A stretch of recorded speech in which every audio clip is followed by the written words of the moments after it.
মানে এই দুরবস্থা থেকে আপনারা ঘর বাড়ি ছেড়ে নিজেরা আইসা পড়ছেন? না, শ্রমিক পাওয়া যাচ্ছে না তো।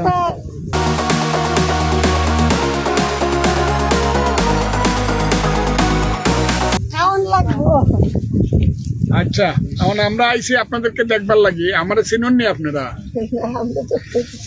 আমাদের এমপি সাহেব ফজলুর রহমান, অ্যাডভোকেট ফজলুর রহমান, বুঝছেন না? তো আমরা আইসি আপনাদেরকে দেখার জন্য। আমরা আশীর্বাদ করি আপনাদের এই দুর্যোগের সময়টা চলে যাক, তবে আমরা আপনাদেরকে সাহায্য করব। আপনাদের দুর্দিনে আমরা পাশে দাঁড়াবো। আমাদের নেতা তারেক রহমান সাহেব, বাংলাদেশের প্রধানমন্ত্রী, উনি আমারে পাঠাইছে আপনাদের দুঃখ দুর্দশা দেখে। আপনাদের অলরেডি লিস্ট হইতেছে। আপনারা যাতে উপবাসে না পড়েন, আমরা চেষ্টা করবো। আমরা তো গরিব মানুষ, অনেক করছি, আমরা লোনের কেমন নাই।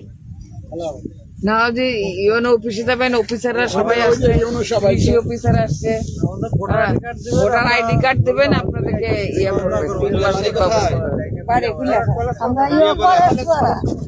মন্দিরটা আছে না, দুর্গা মন্দিরটা, দুর্গা মন্দিরের ভাই আপনি আইডি কার্ড ফটোকপি করে নেওয়া দিয়ে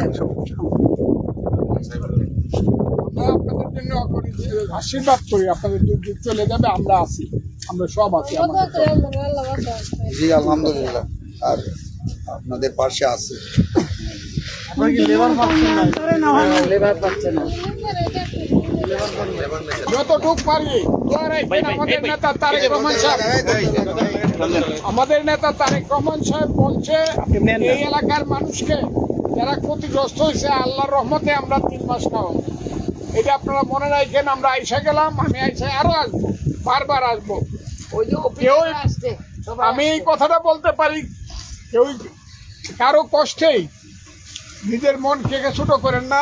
আমরা আপনাদের পাশে থাকি, থাকবো, যতটুকু পারি কষ্ট লাঘব করার চেষ্টা করি। আলহামদুলিল্লাহ, আলহামদুলিল্লাহ।